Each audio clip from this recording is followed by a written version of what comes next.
யாராவது ஒருத்தர்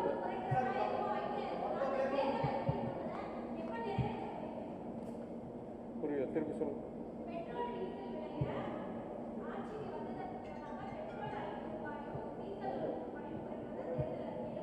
எதுவும் தேதி போட்டிருக்காங்களா? இல்லை இல்லை இல்லை, நான் கேட்குறேன், எதுவும் தேதி சொன்னாங்களான்னு கேட்குறேன். ஏங்க, நான் கேட்குற கேள்விக்கு பதில் சொல்லுங்க. தேதி போட்டாங்களா? ஏங்க, ஒருத்தர் கேட்குறாங்க, நீங்க அவங்களுக்கு அறிவு பத்தலன்னு நீங்க கேட்குறீங்களா? அவங்களுக்கு தான் அறிவு இருக்குல்ல, அவங்க கேட்கட்டும். பெண்களுக்கு உரிமை இல்லையா? புரியல, கடைசி சொல்லுங்க. யார் குறைக்கும் போது நாங்கள் வேணும்னு சொல்லியிருக்கோம்? எங்க தலைவர் குறைக்கிறத நான் சொல்லுவேன். நான் என்னங்க பேசுறீங்க? முதல் அனைவருக்கும் வணக்கம்.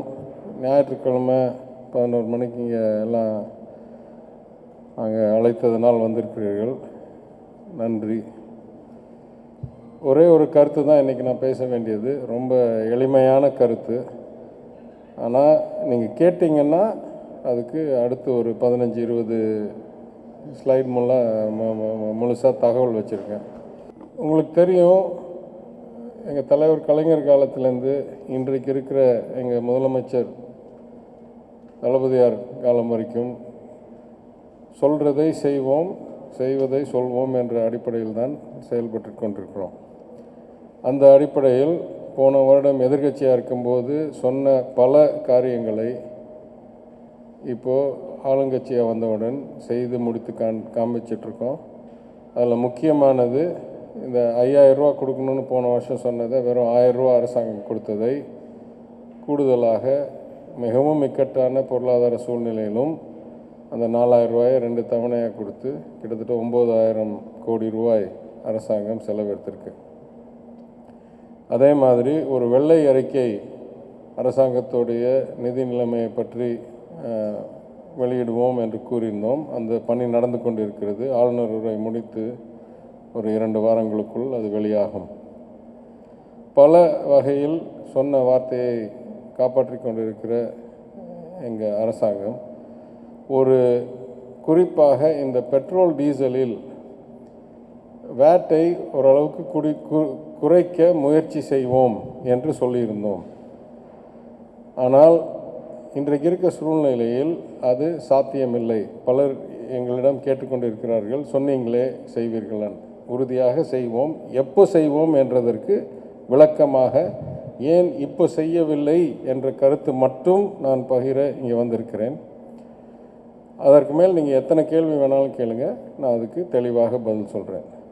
முதல் நம்மளுக்கு தெரிய வேண்டியது, 2014 இந்த அரசாங்கம், ஒன்றிய அரசாங்கம் டெல்லியில் பொறுப்பேற்ற பிறகு ஒரு லிட்டருக்கு சராசரி 10 ரூபா 39 பைசா பெட்ரோலில் இருந்த வரியை 32.90 அப்படின்னு மாற்றிருக்கார்கள். யோசிச்சு பாருங்கள். ஒரு லிட்டருக்கு 10 ரூபா இருந்த வரியை 3 மடங்கு ஆக்கி, 3 மடங்குக்கு மேல் 10.40னா கூட 31.20, 31.20 தாண்டி 32.90ன்னு மாற்றிருக்காங்க வரியை. அஃப்கோர்ஸ் நீங்கள் சொல்லலாம், இது ஏன் உங்களுக்கு வரி குறைக்கிறதுக்கு ஒரு பாதிப்புன்னு. 2 வகையில் பாதிப்பு. முதல் இவ்வளோ இந்த வரி எடுக்கிறது எவ்வளோ கொடூரமோ அதற்கு மேல் ஒரு கொடூரம், இந்த 10 ரூபா இருக்கும்போது கிட்டத்தட்ட 40-45% மாநிலங்களுக்கு பகிர்கக்கூடிய ஒரு கணக்கில் போயிட்டு இருந்துச்சு. கலாலாக, எக்ஸைஸாக டெசிக்னேட் பண்ணி அந்த 10 ரூபா 20 பைசாவில் 4.80 4.90 போய் மாநிலங்களுக்கு பகிர்ந்து கொடுக்க வேண்டிய நிதியில் கலந்தது.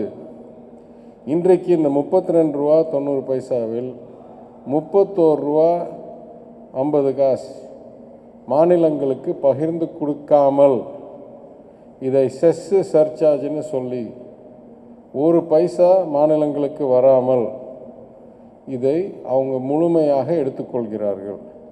இதோடைய விளைவை காமிக்கணும்னா வெறும் ஒரே வருடத்தில் இது பாருங்கள், 19-20 இருந்ததுக்கும் 20-21 போன வருடம் இருந்ததுக்கும் இன்னும் இந்த வருஷம் இதோட மோசமாக இருக்குது.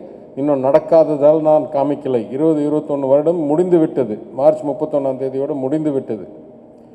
இதில் பார்த்தீர்கள் என்றால் ஒன்றிய அரசுக்கு பெட்ரோல் டீசலில் போகிற வரி 2,40,000 கோடியிலிருந்து 3,90,000 கோடி, அதாவது 63% அதிகரிச்சிருக்கு. அதனால் மாநிலங்களுக்கு போக வேண்டிய பங்கு இன்னும் குறைத்து, குறிப்பாக தமிழ்நாட்டுக்கு வர வேண்டிய அந்த மாநிலங்களுக்கு போகிற நிதி உங்களுக்கு தெரியும். 15வது நிதிக்குழு அன்றைக்கு 14வது நிதிக்குழு ஃபார்முலா வகுக்கிற ஃபார்முலா கணக்கில் அடிப்படையில் பிரித்து கொடுப்பாங்க. நம்மளுக்கு சுமார் 4% ₹1 வரி மாநிலங்களுக்கு பகிர்ந்து கொடுக்கறதுக்கு மாற்றப்பட்டால் அந்த ₹1 4 பைசா நம்மளுக்கு வரும். அப்போ யோசிச்சு பாருங்க, 4% நம்மளுக்கு வர வேண்டியது கிட்டத்தட்ட 336 கோடி ரூபா குறைஞ்சிருக்கு. அப்போ பெட்ரோல் பம்பில் விலை அதிகரிச்சிருக்கு, வரி அதிகரிச்சிருக்கு. ஆனால் தமிழ்நாட்டுக்கு வர வேண்டியது 336 கோடி ரூபா குறைஞ்சிருக்கு. இப்படி இருக்கிற சூழ்நிலையில் இந்த வருடம் இன்னும் அதிகம் மாற்றியிருக்கிறார்கள். அந்த எக்ஸைஸை கிட்டத்தட்ட முழுமையாக எடுத்துவிட்டு அக்ரிகல்ச்சர் செஷன் ஒன்று போட்டு 2021 இந்த 800 சொச்சம் இன்னும் 200, 300, 400ன்னு குறைய இருக்கிறது. அப்போ இந்த அரசாங்கம், மாநில அரசாங்கம், எந்த கட்சியாக இருந்தால் என்ன, தமிழ்நாடு மாநில அரசாங்கத்துக்கு இழப்பை ஏற்கனவே ஒன்றிய அரசாங்கம் ஏற்றிவிட்டது, உருவாக்கிவிட்டது. இந்த சூழ்நிலையில் எங்களுக்கு இருக்கிற அடிப்படை கேள்வி, எப்படி நியாயமாகும்? இன்னும் நம்ம வரியை குறைத்தால் அவங்க அதிகரிக்கிறதை ஆதரித்து அவங்களுக்கு இன்னும் கூடுதல் எடுக்கிறதுக்கு நாங்கள் ஆதரவாக இருந்து நீங்கள் எடுத்துக்கங்க நாங்கள் எடுத்துக்கல அப்படின்னு சொல்கிற சூழ்நிலை ஆயிரும். அது தமிழ்நாடு மக்களுக்கு நியாயமில்லை. ஏற்கனவே 2 கருத்து சொல்கிறேன். ₹1 தமிழர், சராசரி தமிழர் ₹1 வரி, டைரக்ட் டேக்ஸ், இன்டைரக்ட் டேக்ஸ் எல்லாம் சேர்ந்து ஒன்றிய அரசால் சேர்க்கப்படுற வரியில் ₹1 சராசரி தமிழர் ₹1 கட்டினா 30 பைசா 35 பைசா தான் திரும்பி வருது ஏற்கனவே. அது மட்டும் இல்லை, 15வது நிதிக்குழு பரிந்துரையில் ₹1 மாநிலங்களுக்கு பகிர அந்த ஒரு கணக்கில் வந்தால் வெறும் 4% தான் நம்மளுக்கு வருது. 4 பைசா தான் வருது நம்மளுக்கு. நம்ம கட்டுறது உறுதியாக 10 பைசாவாவது இருக்கும் ₹1 வரியில் போகிறதில்ல. அப்போ இன்னும் யோசிச்சு சொன்னால் ₹1 அங்கே போகிறதில் பாதி இல்லை 59% ஒன்றிய அரசாங்கம் நடத்துவதற்காக பயன்படுத்தப்பட்டு, அதாவது டிஃபென்ஸு, ஆர்மி, பிரதமர் கட்டிடம் எல்லாத்துக்கும் நம்ம வரி பணத்திலேருந்து போகுது. புது வீடு கட்டுறாருல அதுக்கெல்லாம். அதற்கு பிறகு அதில் பங்கு போட்டு கொடுக்கும் போதும் ₹1 மாநிலத்துக்கு, அதாவது மொத்தம் ₹1 59% அவங்க எடுத்துக்கிறாங்க, 41% எல்லா மாநிலத்துக்கும் சேர்த்து போடுற 41%, அதில் வெறும் 4%, 100ல் 4 பங்கு நம்மளுக்கு வருது. இதை இன்னும் தெளிவாக 2 வகையில் காமிக்கிறேன். இந்த ஏற்கனவே இருக்கிற ஒரு அசமம், ஒரு அநியாயம்னு கூட சொல்லலாம், இருக்கிற சூழ்நிலையில்தான் எங்களுக்கு இதற்கும் மேல் குறைத்தால் யாரோ தவறாக செய்கிற செயலுக்கு நாங்கள் ஆதரவு கொடுக்குற மாதிரி ஆகிவிடக்கூடாது என்று எங்களுடைய கணிப்பு. அடுத்த 2 பேஜ் பாருங்கள். இது இன்னும் கொஞ்சம் வரலாற்றோடு பார்க்கணும். ஒரு காலத்தில் கச்சா எண்ணெய் பேரலாக வைப்பாங்க. பேரலுக்கு $112 இருந்துச்சு. அப்போ மொத்த பெட்ரோல் வரி வெறும் ₹69 தான் 1 லிட்டருக்கு. அதில் மாநிலத்தோடைய வருமானம் ₹14.47, உற்பத்தியோடைய விலையும், ஏன் உற்பத்தியோடைய விலையும் ஒன்றியத்தோடைய வரியும் ஒன்றா சேர்க்கணும்னா, நிறையா உற்பத்தி செய்கிறது ஒன்றியத்தோடைய PSUs, Indian oil, Bharat oil, இதெல்லாம் அரசாங்கத்தால் நடத்தப்படுற நிர்வாகங்கள். இது அப்படியே பார்த்தீங்கன்னா 2015 கிட்டத்தட்ட $40 ஆயிடுச்சு. 2020 திருப்பி அதே மாதிரி $40 ஆயிடுச்சு. ஆனால் இன்றைக்கி லிட்டர் விலை 98 ரூபா.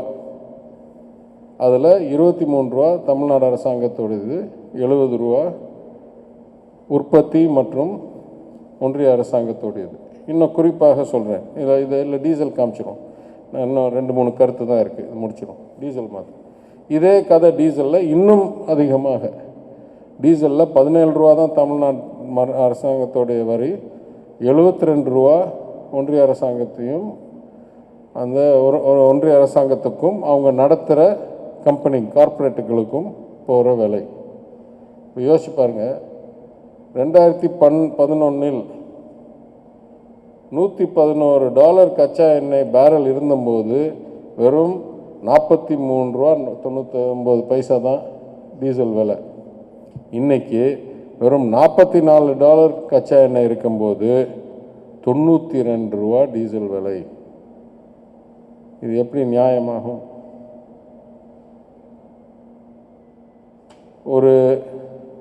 இன்னொரு ஒப்பிட்டு பார்ப்போம். தமிழ்நாடு அரசாங்கம் பாக்கி அரசாங்கங்களை ஒப்பிட்டு பார்க்கும்போது எவ்வளோ வரி எடுக்கிறாங்க? இருக்கிறதுலே அதிகம் மத்திய பிரதேஷ், அதுக்கப்புறம் ராஜஸ்தான், மகாராஷ்டிரா, தெலுங்கானா, ஆந்திரா, கேரளா, மணிப்பூர், ஒடிஷா, கர்நாடகா, பாம்பே இல்லாத மகாராஷ்டிரா, ஆசாம், கோவா, நாகாலாந்து, சத்தீஸ்கர், இவங்களெல்லாம் எடுக்கிறதோட கம்மியாக தான் தமிழ்நாடு அரசாங்கம் வரி எடுக்குது பெட்ரோல் டீசலில். சரி, இதில் இன்னொன்று குறிப்பாக பார்க்கணும். இந்த ரைட் சைடில் இருக்கிற பல மாநிலங்கள், உத்தரப்பிரதேஷ், உத்தராகண்ட், வெஸ்ட் பெங்கால், ஹிமாச்சல் பிரதேஷ், அருணாச்சல் பிரதேஷ், மேகாலயா, திரிபுரா, இவங்கெல்லாம் ஒன்றிய அரசாங்கத்துக்கு 1 ரூபா கொடுத்தாங்கன்னா 2 ரூபா, 3 ரூபா, 4 ரூபா, 10 ரூபான்னு வரி திருப்பி வாங்குறாங்க. இது 15வது நிதிக்குழு திட்டமிடுதலில். அதனால் ஏற்கனவே ஒன்றிய அரசை வச்சு தான் உங்கள் பட்ஜெட்டே நடத்துகிறீங்கன்னா உங்களுக்கு பெட்ரோல் டீசலில் வரி குறைக்கிறது பெரிய வித்தை இல்லை. அதுவும் ரொம்ப குறைக்கலை. நம்மளோட யாருமே நம்மளுக்கு பாதி அளவெல்லாம் இல்லை. நம்ம அங்கேருந்தும் வராது, நம்மளும் வரியை தீட்ட முடியாது. அது எப்படி அரசாங்கத்தை நடத்துறது? நம்ம இன்னும் குறிப்பாக 4-5 சம்பவம் மாத்திரம் சொல்லிடுறேன். 1, 2006 தலைவர் கலைஞர் ஆட்சியில் இருந்தபோது கச்சா எண்ணெய் விலை அதிகரிக்கிறது என்று தெரிந்து 12/6/2006 ஆட்சிக்கு வந்த பிறகு ஒரு முறை டீசலில் VAT கூட்டு மதிப்பு வரியை குறைத்தார். பம்பில் குறையணும்னு. இன்னொரு முறை 2008 6/6/2008 மீண்டும் 2% குறைத்தார் VAT. அதேபோல் 2011 மார்ச்சில் பெட்ரோல் VATயை 3% குறைத்தார். அப்போ விலை அதிகமாக இருக்கும்போது குறைச்சிக்கிட்டே இருந்தார் தலைவர் கலைஞர். இதே மாதிரி மன்மோகன் சிங் அரசாங்கமும், உண்மையை சொல்லணும், 2009 2014 பல முறை எக்ஸைஸையும் குறைத்தார்கள். Indian oil corporation, Bharat petroleum எல்லாத்தையும் நஷ்டத்தில் நடத்தினார்கள். பம்புக்கு விலை வரக்கூடாது. அதனால்தான் 110, 120 கச்சா எண்ணெய் இருந்தபோது கூட 1 லிட்டர் பெட்ரோல் இந்த விலை போய் அடையவில்லை. மக்களுக்காக நடக்கிற அரசாங்கம் மறைமுக வரிகள், VAT, எக்ஸைஸ் இதெல்லாம் குறைத்தால்தான் சாமானிய மக்களுக்கும் ஏழை எளிய மக்களுக்கும் நல்லது என்றதனால், பொருளாதாரத்துக்கும் நல்லது என்றதனால் UPA 2 டெல்லியிலையும் செஞ்சது, தலைவர் கலைஞர் தமிழ்நாட்டிலையும் செய்தார்.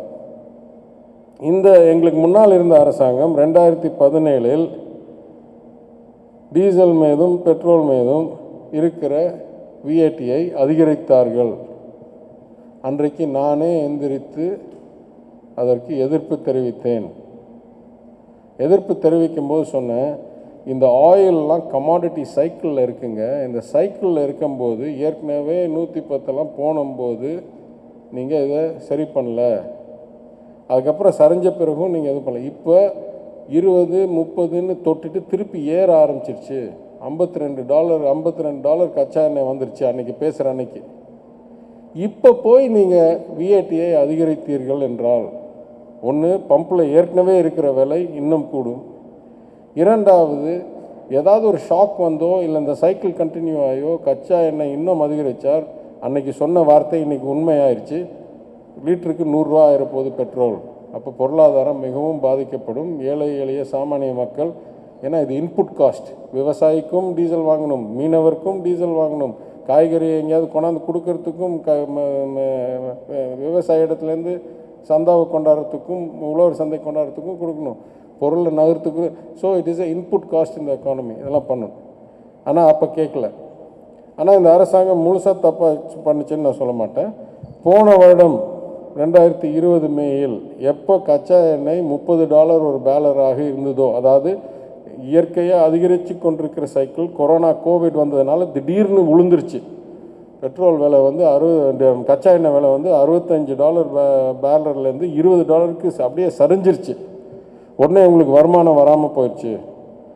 அப்போ இவங்க என்ன பண்ணாங்க, இன்னும் சரிஞ்சால் நம்மளுக்கு பாதிப்பு வரும்னு சதவிகிதமாக எடுத்துகிட்டு இருந்த விஏடியை ரூபாய் கணக்காக மாற்றி 34% பெட்ரோல் இருந்ததை மாற்றி 15%, 13 ரூபாயும் அப்படின்னு மாற்றி, டீசலுக்கு 25% இருந்ததை 11% $9.62 மாற்றினாங்க. ஏன் மாற்றினாங்க?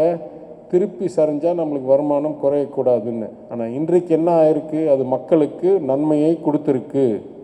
ஏன்? ஏன்னா $30லேருந்து சரியாமல் இன்றைக்கி திருப்பி $60-65 அதிகரிச்சிருச்சு. அப்போ முழுசாக சதவிகிதத்துலேருந்து கொஞ்சம் சதவிகிதம் கொஞ்சம் ரூபாய் என்று மாற்றினதனால் தமிழ்நாட்டுடைய வரி வருமானம் குறைஞ்சிருக்கு, மக்களோட பலன் கிடைச்சிருக்கு. இந்த அளவுக்கு ஏற்கனவே செயலெல்லாம் நடந்த பிறகு இன்றைக்கு இருக்கிற சூழ்நிலையில் மீண்டும் கடைசியாக சொல்கிறேன், 2,40,000 வாங்கிட்டு இருந்த மத்திய ஒன்றிய அரசாங்கம் இன்றைக்கு 3.90 லட்சம் எடுக்கும்போது, இது மட்டும் இல்லை, இன்னொன்று சொல்லி முடிச்சிடுறேன். எப்போ இந்த அரசாங்கம் ஆட்சிக்கு வந்ததோ அன்றைக்கு செஸ் சர்சார்ஜ், அதாவது மாநிலங்களுக்கு பகிராமல் முழுமையாக எடுத்துக்கொள்கிற நிதி மொத்த வரி வருமானத்தில் வெறும் 12% தான் இருந்துச்சு. 12% ஒன்றிய அரசாங்கம் மட்டும் எடுத்துக்கொள்ளும், 88% பகிர்ந்து கொடுக்கும். அதெல்லாம் 42% நாங்கள். இன்றைக்கு செஸ் சர்சார்ஜ் எல்லாமே செஸ் சர்சார்ஜின்னு போட்டு கிட்டத்தட்ட 3.5 மடங்கு அதிகரித்து, அன்னைக்கு இருந்த அவங்க ஆட்சிக்கு வந்தபோது 1,67,000 கோடி, கிட்டத்தட்ட 68,000 கோடி செஸ்ஸில் சம்பாதிச்சிட்டு இருந்த ஒன்றிய அரசாங்கம் இன்றைக்கு 4,50,000 கோடி. போன வருடம் மட்டும், முடிஞ்ச வருடம், எதிர் வருடம் நான் சொல்ல, இப்போ கூடுதலாக செஸ் போட்டிருக்காங்க டிசைனில். அப்போனா 23.7%, ₹1 வரி வந்தால் 23.7% ஒதுக்கிறார்கள். நம்மகிட்டேருந்து எடுக்கிற பணத்தை நம்மளுக்கு பகிர்ந்து கொடுக்கக்கூடாது என்று ஒதுக்கி ஒன்றிய அரசாங்கம் இந்த பணத்தை வைத்து தான் ஓடுது. அப்போ பகிர்ந்து கொடுக்கறதே கிட்டத்தட்ட 3 லட்சம் கோடி குறைச்சிட்டதனால், அதற்கு பிறகு எப்படி இந்த வரியை போடுறாங்கன்னா, அதை மாநிலத்துக்கு எதுவுமே கிட்டத்தட்ட இப்போ 32 ரூபா மொத்த வரி டீசலில் போட்டால் அதில் வெறும் ₹1.80 தான் பகிர்ந்து கொடுக்குறார்கள். 31 ரூபா, கிட்டத்தட்ட 30 ரூபா 70 அவங்களே எடுத்துக்கிறாங்க. இதனால் தான் எங்களால் உடனடியாக இந்த செயலை செய்ய முடியவில்லை. ஆனால் நாங்கள் கொடுத்த வார்த்தையை எவ்வளோ சீக்கிரம் எங்களுக்கு இந்த பேரிடரை தாண்டி அரசாங்கத்தோடைய நிதி ஓரளவுக்கு திருத்தி இந்த ஏற்றத்தாழ்வை, இந்த அசமமை, இந்த அநியாயத்தை திருத்த முடியுமோ அவ்வளோ சீக்கிரம் நாங்கள் கொடுத்த உறுதியை நிறைவேற்றுவோம் என்று கூறி நான் முடித்துக்கொள்கிறேன். கேள்வி இருந்தால் கேளு.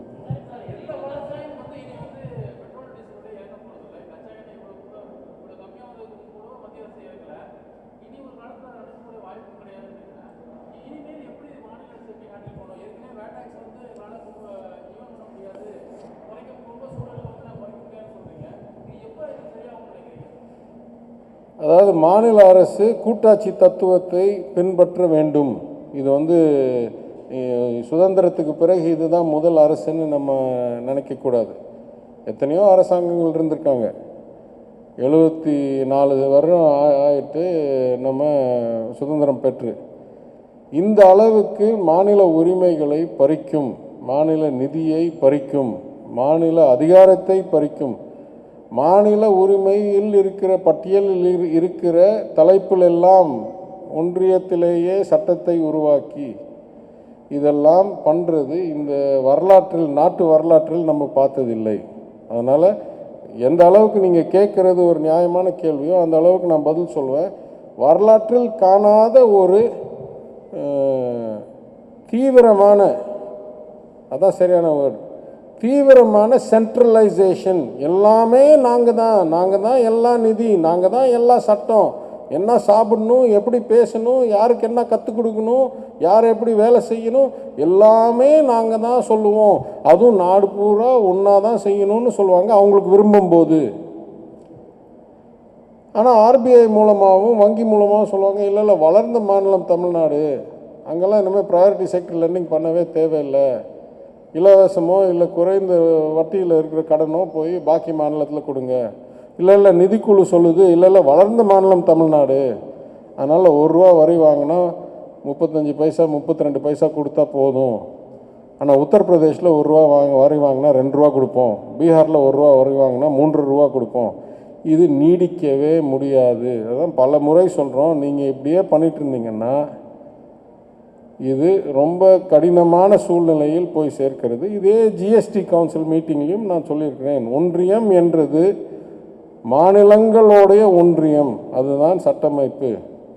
நீங்கள் மாநிலமே இல்லாத மாதிரி சிலர் சொல்லுவாங்க, மாநிலத்தெல்லாம் ஒரு மாநகராட்சி அளவுக்கு தான் அவங்களுக்கு அதிகாரம் இருக்குன்ற மாதிரி குறைத்து விட்டு எல்லா மாநில உரிமையும் டெல்லியிலேருந்து எடுத்து பண்ணுறது இது சாத்தியமில்லை. எங்கள் தலைவர் பல வகையில் இதை எடுத்து சொல்லியிருக்கார். முதலமைச்சர் ஆன பிறகு 2 நாளைக்கு முன்னால் டெல்லிக்கு போயிட்டு வந்தபோதும் இந்த பட்டியலில் இதெல்லாம் திருத்தியே ஆகணும் என்று கூறி வந்திருக்கிறார். செயலில் பார்ப்போம் என்ன விளைவு கிடைக்குது. அப்படி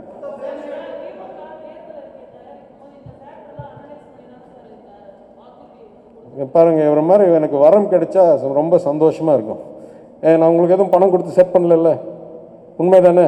சரி. ஏன்னா நாங்கள் இந்த தயாரிக்கும் போது திருப்பி இன்னும் கூடுதலாக செஸ் போடுவாங்க பட்ஜெட்லன்னு நாங்கள் கனவு காணலை. கிட்டத்தட்ட எக்ஸைஸை 0 ஆக்கிட்டு எல்லாத்தையும் செஸ் ஆக்கிடுவாங்க. அதாவது நான் சொல்கிறது, இந்த 300 லட்சம் கோடி ரூபா குறைஞ்சதுக்கு மேல் இந்த தடவை பாதிக்கு மேல் குறைஞ்சிரும். அது நாங்கள் அந்த மேனிஃபெஸ்டோவை தயாரிக்கும் போது நாங்கள் கனவு காணலை இது நடக்கும். அதற்கு பிறகு நடந்திருக்கு. அதனால் எங்களுக்கு எதிர்பாராத நடந்ததை எங்களால் தாண்டி வர முடியவில்லை. ஏதாவது ஒருத்தர்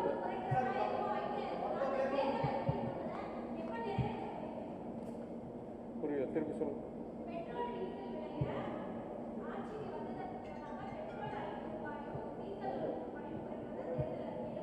எதுவும் தேதி போட்டிருக்காங்களா? இல்லை நான் கேட்குறேன், எதுவும் தேதி சொன்னாங்களான்னு கேட்குறேன். ஏங்க, நான் கேட்குற கேள்விக்கு பதில் சொல்லுங்க. தேதி போட்டாங்களா? ஏங்க, ஒருத்தர் கேட்குறாங்க, நீங்கள் அவங்களுக்கு அறிவு பத்தலன்னு நீங்கள் கேட்குறீங்களா? அவங்களுக்கு தான் அறிவு இருக்குல்ல, அவங்க கேட்கட்டும். பெண்களுக்கு உரிமை இல்லையா? நான் என்ன சொல்கிறேன், வாக்குறுதி கொடுத்தா 5 வருஷம் ஒரு அரசாங்கம் நடக்கும். எவ்வளோ சீக்கிரம் முடியுமோ அவ்வளோ சீக்கிரம் பண்ணுவோம். நாங்கள் அறிக்கை வெளியிட போகிறோம் பாருங்கள். ஏற்கனவே 4.85 கோடின்னு சொன்ன கடனே தவறான கடன். அதற்கு மேல் 5 லட்சம் கோடிக்கு மேலே கடனில் விட்டுட்டு போயிருக்காங்க. வட்டிக்கு கிட்டத்தட்ட 50,000 ரூபா வட்டி கட்டிகிட்டு இருக்கோம் ஒரு வருஷத்துக்கு. நாங்கள் தகவல் பத்தலை சரியில்லைன்னு சொல்லி தானே சொன்னோம். வெள்ளை அறிக்கை கொண்டாடுறோம். நாங்கள் எதிர்பார்த்ததோடு மிகவும் மோசமாக இருக்குது நிதிநிலை. இதையெல்லாம் வெளியெடுத்து மக்கள்கிட்ட சொல்லுவோம். நீங்கள் ஏற்றுக்கிறீங்களோ இல்லை, மக்கள் ஏற்றுக்கிறாங்களான்னு பார்ப்போம். நாங்கள் முதல் வந்திருக்கோம், 10 நாள் 15 நாளில் கண்டுபிடிக்கிறோம் இவ்வளோ மோசமாக இருக்குன்னு நினச்சது இங்கே குழியில் இருக்கோம். அதனால் எப்போ முடியுமோ நாங்கள் செய்ய போகிறோம். மக்கள் ஏற்றுக்குவாங்களா நாங்கள் பார்த்துக்குறோம். நீங்கள் நினைக்கிறது நீங்கள் நினச்சிக்கோங்க. என்னங்க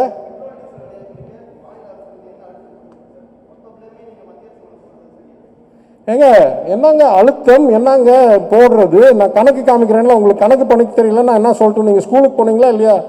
2:39 3:89 ஆனது தப்பா கரெக்டா? கணக்கு தப்புன்னா என்ன சொல்லுங்க. கணக்கு தெரியலன்னா என்ன சொல்றீங்க? சுமை போடுறீங்க, அழுத்துறீங்க. நம்பர் தாங்க, நான் என்ன சொன்னாலும் ஒரே ஒரு நம்பர் தான்.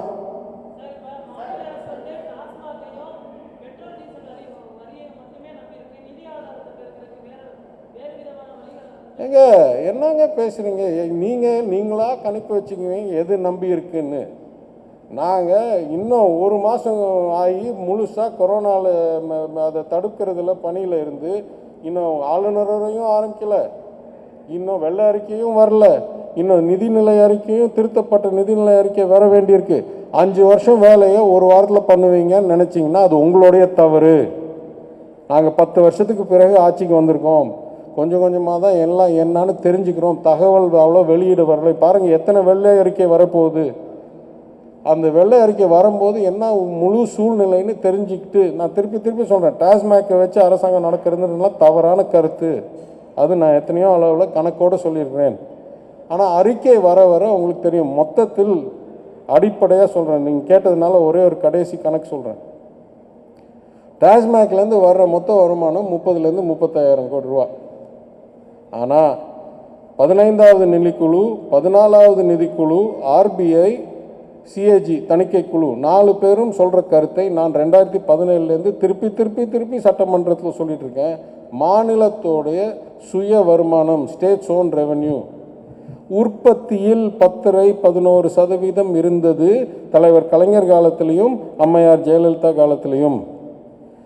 ஏன் அம்மையார் ஜெயலலிதா முதல் முறை சிறைக்கு போன பிறகு 2014க்கு பிறகு ஏன் அது சரிஞ்சு இப்போ கொரோனா வர்றதுக்கு முன்னாலேயே 7% வந்துட்டு இப்போ 5.5, 5.25, 6ன்னு இருக்குது. அப்போனா என்ன அர்த்தம்? ஒரு வருடம் உற்பத்தியில் 3% வருமானத்தை இழந்து விட்டோம்னு எல்லாம் சொல்கிறாங்க. இப்போ 14th finance commission, 15th finance commission, CAG, RBI. உற்பத்தி 20 லட்சம் கோடி, 3%னா 70,000 கோடி. அப்போ வருமானத்தில் 70,000 கோடி இழந்தவர்கள் அதை திருத்தினால் ஏன் நம்மளுக்கு 30,000 கோடி தேவைப்படுது? முந்தானேத்து நினைக்கிறேன், ஆமாம் வெள்ளிக்கிழமை முந்தானேத்து நானும் மாண்புமிகு வணிக வரி மற்றும் பத்திரப்பதிவுத்துறை அமைச்சர் முதல் ரீஜனல் மீட்டிங் நடத்தினோம். அதாவது ஜிஎஸ்டி கட்டுறவங்க, வணிக வரி கட்டுறவங்க, வணிகர்கள், அது இல்லாமல் அதிகாரிகள் ஒரு 6-8 மாவட்டத்திலேருந்து கூப்பிட்டு மாண்புமிகு அமைச்சர் அவர்கள் நடத்தினார். அதில் என்னை தலைமை உரையாற்ற கூப்பிட்டார். நான் சில கருத்துக்களை வைத்தேன், அதெல்லாம் இப்போ பேப்பரில் வந்துருக்கு. அவர் சொன்ன முக்கிய கருத்து என்ன சொன்னார்? இன்னும் 6 வாரம் தான் நாங்கள் ஆட்சிக்கு வந்ததில் நேரம். ஆனால் இன்றைக்கே எனக்கு தெரிய வருது, இன்றைக்கு நம்ம தீட்டுற 95,000 96,000 கோடி இந்த வரி தலைப்பில், ஜிஎஸ்டி தலைப்பில் என் கணிப்பில் சுமார் 50% தான் வர வேண்டியது வருது. நிறைய தவறு நடக்குது. 10 to 10 அறையை வச்சுக்கிட்டு நிறைய இன்புட் கிரெடிட்லாம் டாக்குமெண்ட் போடுறவர்கள் இருக்கிறார்கள். ஆனால் எந்த அளவுக்கு ஈஸ் ஆஃப் டூயிங் பிஸ்னஸை நாங்கள் பின்பற்றணும்னு நான் சொல்கிறேன். அதே மாதிரி என்னை காமிச்சு சொன்னார், இந்த அமைச்சர் ஜிஎஸ்டி கவுன்சிலில் ஏற்றுக்கொண்டாரோ அதே அளவுக்கு சொல்கிறோம். ஒரு புறம் ஈஸ் ஆஃப் டூயிங் பிஸ்னஸ், இன்னொரு புறம் இந்த தவறுகளை நிறுத்துறது இருக்கிறதுலே முக்கியம். கடுமையான நடவடிக்கை எடுக்கிறதுக்கு ஒன்றிய அரசாங்கம் சட்டம் உருவாக்கியிருக்கு. நல்லா புரிஞ்சுக்கங்க. இன்கம் டேக்ஸ் வயலேஷனில் இது ஃபைனான்ஷியல் ஒஃபென்ஸ் தான். இது ரொம்ப தாண்டி போனால் தான் கிரிமினல் ஒஃபென்ஸ். ஆனால் ஜிஎஸ்டி வயலேஷன்னா இது கிரிமினல் ஒஃபென்ஸ். அதனால் இந்த மாதிரி சட்டம் இருக்குது, இதையெல்லாம் நாங்கள் திருத்த போகிறோம் என்று துறை அமைச்சர் உரையாற்றியிருக்கிறார். அவரோடு இணைந்து அதுலேயும் திருத்தலாம். சரி, இன்னும் ஒன்று சொல்கிறேன், இப்போ கேட்குறதுனால கடைசியாக ஒன்று சொல்கிறேன். ஒவ்வொரு ஆண்டும் நான் 5 ஆண்டுகள் எம்எல்ஏயாக இருந்திருக்கேன். ஒவ்வொரு ஆண்டும் அமைச்சர் சொல்லுவார், தொழில்துறை அமைச்சர், தமிழ்நாடு இந்தியாவிலேயே ஒரு வரம் பெற்ற 7-8 மாநிலங்களில் ஒரு பெரிய மாநிலம். Minerals and mines, minerals and raw materials, அதில் garnet, magnesite, aluminite, bauxite, limestone, granite, எத்தனையோ மெட்டீரியல் சொல்லுவார். உண்மை. அப்போ இவ்வளோ இறைவன் வரம் பெற்ற அருள் பெற்ற மாநிலமாக இருக்கும்போது இந்த துறையிலிருந்து எவ்வளோ வருமானம் வருது? நம்ம உற்பத்தி நான் சொன்னேன் 20 லட்சம் கோடி, நம்ம பட்ஜெட்டு 3 லட்சம் கோடி சராசரி. போன வருடம் இந்த துறையில் வந்த வருமானம் 1000 கோடி, 900 சொச்சம் கோடி. போன வருடம் தமிழ்நாடு மினரல் கார்ப்பரேஷன் நஷ்டத்தில் நடத்தப்பட்டது. இதையெல்லாம் திருத்தினால் உறுதியாக பல 10,000 கோடி வர வேண்டிய துறைகள். அதனால் அடிப்படையாக மேலாண்மை சரியில்லை. நம்ம ஒரு வளர்கிற நாட்டில் இருந்தாலும் மாநிலம் என்றது ஒப்பிட்டு பார்க்கும்போது இந்தியாவிலேயே கிட்டத்தட்ட ஒரு டாப் 2-3 மாநிலமில் இன்றைக்கும் இருக்கிறோம். ஃபஸ்ட்டாக இருக்க வேண்டிய சூழ்நிலை. அந்த அம்மையாரே திருப்பி சொல்லிட்டு இருந்தாங்கள்ல, நான் நூமரோ ஊனோ உருவாக்க போகிறேன், நான் நூமரோ ஊனோ உருவாக்க போகிறேன். உருவாக்க முடியும் சரியான தலைமை இருந்தால். சரியான தலைமை இல்லாததனால் கடைசி ஒரு 5-6 வருஷம் 7 வருஷம் சரிஞ்சிருக்கிறோம். இன்றைக்கு சிறந்த தலைவர், சிறந்த முதலமைச்சர் எங்களுக்கு இருக்கிறார். கொஞ்சம் நேரம் கொடுத்து பாருங்க. நேற்று வந்து அவங்கள ஏன் பண்ணல, ஏன் இது பண்ணலைன்னா கொஞ்சம் நேரம் கொடுத்து பாருங்கள். நாங்கள் தெளிவாக சொல்கிறதை செய்வோம். நீங்கள் எதிர்பார்க்கறதுக்கு மீட்டு அதை தாண்டி சிறப்பாக நாங்கள் செஞ்சு காமிக்கிறோம்.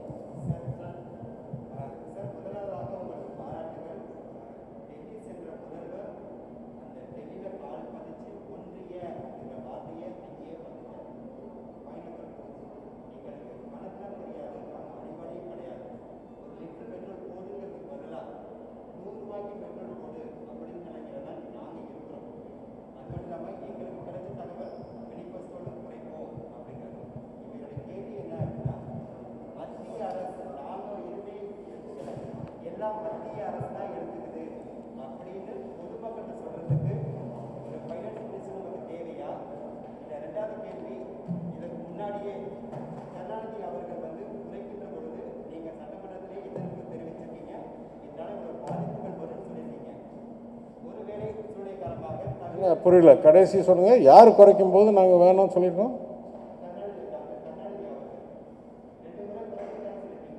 ஆமாம்.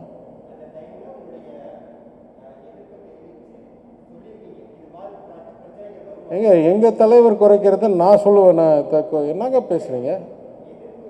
இல்லை வேணாம் தயவுசெய்து. நான் அரசியல்லே இல்லை, நீங்கள் யாரை பற்றி பேசுகிறீங்கன்னு எனக்கு தெரியாது. எங்கள் தலைவர் குறைக்கும் போதெல்லாம் நான் எம்எல்ஏவும் கிடையாது, சட்டமன்றத்திலும் கிடைக்காது. என்ன அமெரிக்காவில் உட்காந்துட்டு என் தலைவரை நான் எதிர்ப்பு சொல்லிட்டு இருந்தேன்னா என்னங்க பேசுகிறீங்க? சரி, வேறு யாராவது கேள்வி கேளுங்க.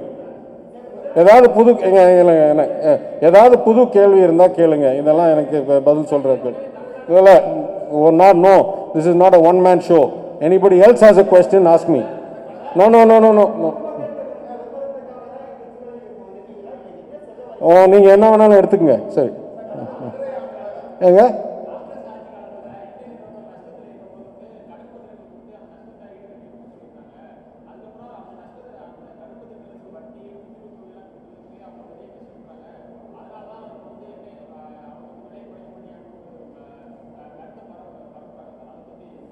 இந்தியன் ஆயில் கார்பரேஷனும் பாரத் பெட்ரோலியம்லையும் அப்போ நஷ்டத்தில் நடந்ததுனால தான் இன்னைக்கு இல்லைங்க. அவங்க வந்து ரிசர்வ் வச்சு தான் ஆப்ரேட்டிங் எக்ஸ்பென்ஸில் தான் நஷ்டத்தில் நடத்தினாங்க. அதுக்கப்புறம் கச்சா எண்ணெய் 130லேருந்து 80, 60, 40, 20ன்னு குறைஞ்சும் போது இந்தியன் ஆயில் கார்பரேஷனும் பாரத் பெட்ரோலியமும் நல்ல ப்ராஃபிட்டில் தான் இயக்கிட்டு இருந்தாங்க. இது வரைக்கும் வரலாற்றில் கொடுக்காத டிவிடெண்டு ஒன்றிய அரசாங்கத்துக்கு எடுத்தாங்க இந்த அரசாங்கம், இந்த என்டிஏ அரசாங்கம். அவ்வளோ ப்ராஃபிட் எடுத்தும்போது எப்படி சொல்ல முடியும் பழைய பிரச்சனைன்னு? நீங்கள் பேங்க்கை வேணால் சொல்லுங்கள், எது யாரோடைய கெட்ட கடன்னு, அதுவும் நான் பதில் சொல்கிறேன். ஆனால் இன்றைக்கி இல்லை. ஆனால் இந்தியன் ஆயில் கார்பரேஷன்லையும் பாரத் பெட்ரோலியமும் எந்த பிரச்சனையும் இல்லை. ஏங்க ஒரே ஆள் திருப்பி கேளுங்க. யாராவது ஒருத்தர் கேள்வி கேளுங்க. நான்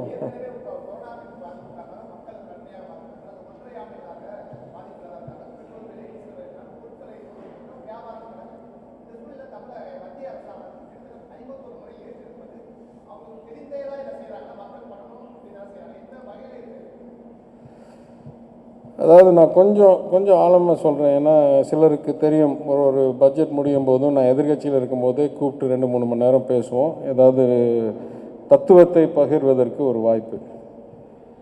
அதாவது ஒரு வளர்ந்த நாடு இல்லை கிட்டத்தட்ட எல்லா மேல் நாடுகள்லையும் பார்த்திங்கன்னா ஒரு கட்சிக்கும் எதிர்கட்சிக்கும், ஆளுங்கட்சிக்கும் எதிர்கட்சிக்கும் யார் ஆள்றாங்களோ மெயின் 2 பார்ட்டிஸ்க்கு வித்தியாசம் பொருளாதார ரீதியாக தான் இருக்கும்.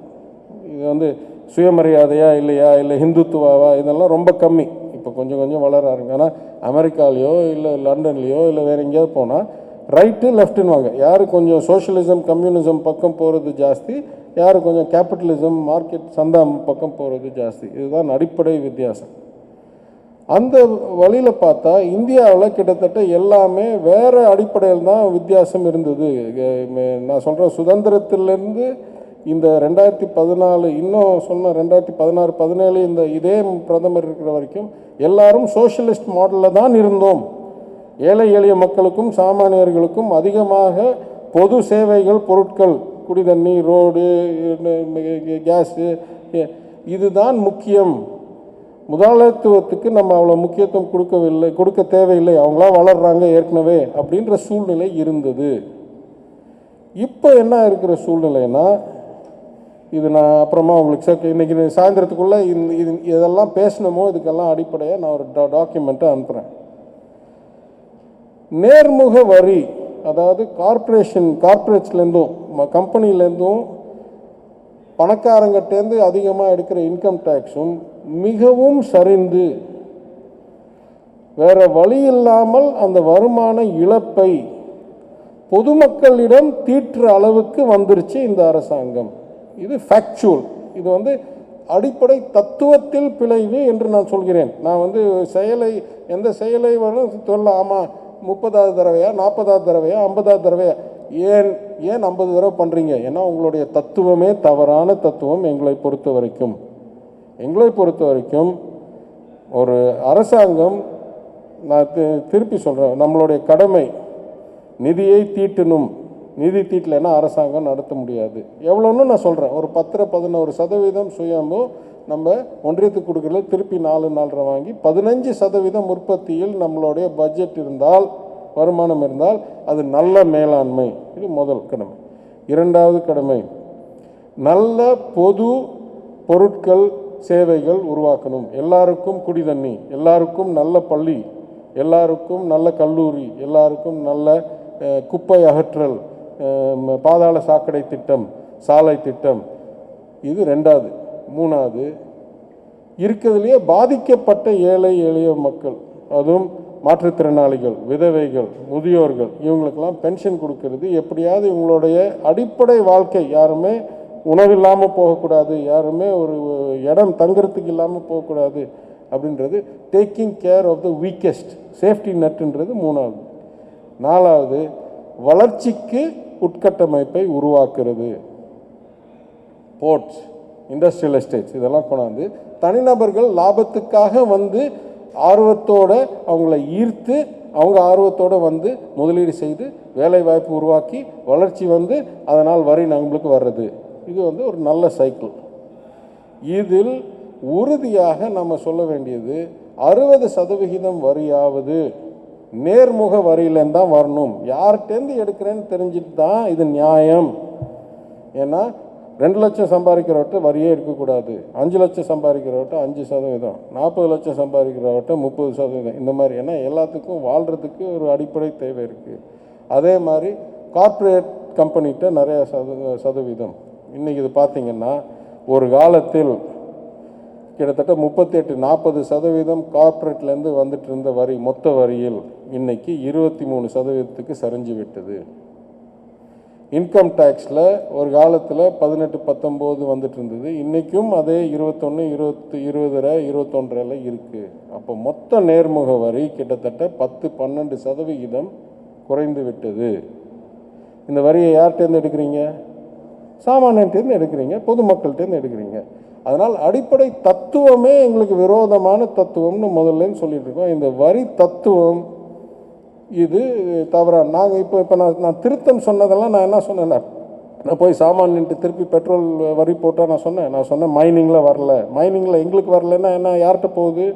பணக்காரங்க ராயல்ட்டியோ வரியோ கட்டாமல் எடுத்துக்கிட்டு இருக்காங்க. அவங்கள நாங்கள் தடுத்து வருமானத்துக்கு இது ஈட்டுவோம். அதே மாதிரி வணிக வரியில் ஜிஎஸ்டியில் நிறைய தவறு நடக்குது. அது ஏழையாக பண்ணுறாங்க, பணக்காரங்க தானே பண்ணுறாங்க. அப்போ எங்கேருந்து நாங்கள் கண்டுபிடிக்கணும்னு நல்லா தெளிவாக இருக்கும். இப்போ தான் வந்தோம். எங்கள் தகவல் இல்லாமல் எதுவுமே பண்ண முடியாது. நீங்கள் இங்கே நாளைக்கு ஆளுநர் உரையிலையும் பாருங்கள், நான் பட்ஜெட் ப்ரெசென்ட் பண்ணும் போதும் பாருங்கள், எவ்வளோ தகவல் சேர்க்கறதுக்கு முக்கியத்தை கொடுக்குறோம். என்னன்னா எங்கெங்கே நடக்குதுன்னு தெரிந்தால் தானே எங்களுக்கு தெரியும். எங்கள் தலைவர் கலைஞர் சொன்னார், சிந்தாமல் சிதறாமல் சேர்க்க வேண்டியது அரசாங்கத்தோடைய கடமை. வரியை சிந்தாமல் சிதறாமல், அதற்கு தகவல் இல்லைன்னா எங்கே தான் சிந்துது எங்கே தான் சிதறுதுன்னு எப்படி தெரியும்? இன்ஃப்ராஸ்ட்ரக்சரே கிடையாது. இதையெல்லாம் திருத்தியே ஆகணும். இதை எங்கே மாத்திரம் சொல்ல, ஜிஎஸ்டி கவுன்சிலில் இதே கருத்தை 2 முறை சொல்லியிருக்கிறேன். நீங்கள் முடிவெடு, இப்படி போகலாமா அப்படி போவான்னு சொல்கிறீங்க. 100% தகவல் உங்கள்கிட்ட தானே இருக்குங்க. நீங்கள் தானே ஜிஎஸ்டி நெட்வொர்க்கை நடத்துகிறீங்க. எங்களோட எஸ்ஜிஎஸ்டி கூட நீங்கள் தானே சேர்த்து திருப்பி கொடுக்குறேன்றீங்க. அப்போ 100% தகவல் உங்கள்கிட்ட இருக்கும்போது தகவல் அடிப்படையில் முடிவு செய்யலாம். இது 3 மாதத்துக்கு ஒரு தடவை ஃபைலிங்க்கு போனால் இல்லை பேமெண்ட்டுக்கு போனால் எந்த அளவு தான் பாதிக்கும்? எல்லா மாநிலத்தையும் ஒரே அளவு பாதிக்குமா? இல்லை வேறு இங்கே எனக்கு 10% தான் கலெக்ஷன் குறையும், சின்ன மாநிலத்தில் கோவா மாநிலத்தில் 40% கலெக்ஷன் குறையும், அப்போனா அவங்க சம்பளத்தை கட்ட முடியாது. உங்கள்கிட்ட தான் எல்லா தகவலும் இருக்குங்க. உங்கள் தகவலை கொடுங்க, தகவலை வச்சு முடிவெடுப்போம். ஆனால் நீங்களே காலையில் ஆரம்பிக்கும் போது சொல்கிறீங்க 1 மாநிலத்துக்கு 1 வாக்கு, 1 நேஷன் எல்லாம் 1 டேக்ஸுன்னு சொல்கிறீங்க. மத்தியானம் சொல்கிறீங்க சின்ன மாநிலத்துக்கெலாம் கஷ்டம், ஈஸ் ஆஃப் டூயிங் பிஸ்னஸ்க்கு 3 மாதத்துக்கு ஒரு தடவை பேமெண்ட் பண்ணணுன்னா. அப்போ சின்ன மாநிலத்துக்கு உங்களுக்கு சூட் பண்ணும்போது சொல்லுவீங்க சின்னதுக்கும் பெருசுக்கும் வித்தியாசம்னு, உங்களுக்கு சூட் பண்ணாத போது சொல்லுவீங்க இல்லை எல்லாமே ஒன்று தான்னு. அதாவது தத்துவம்னா அதே தத்துவம் அதே நிலைப்பாட்டில் தொடர்ந்து நிற்கணும். அதுதான் ஒரு நல்ல குணத்துக்கு அடையாளம். அதை பண்ணுங்கன்னு கேட்குறோம். நக்கீரன் டிவிக்கு சப்ஸ்கிரைப் செய்யுங்கள். உங்கள் ஆதரவே எங்கள் பலம். ஆசிரியர்களுக்கு நண்பனாகவும் மாணவர்களுக்கு ஆசானாகவும் திகழும் தேர்வு வழிகாட்டி. ஒவ்வொரு பாடத்திற்கும் அனுபவமிக்க ஆசிரியர்களின் துல்லியமான தெளிவான விடைகள். CNC இருக்கு, தேர்வு பயம் எதற்கு? இது தீரன் பப்ளிஷிங் ஹவுஸ் விற்பனை வெளியீடு.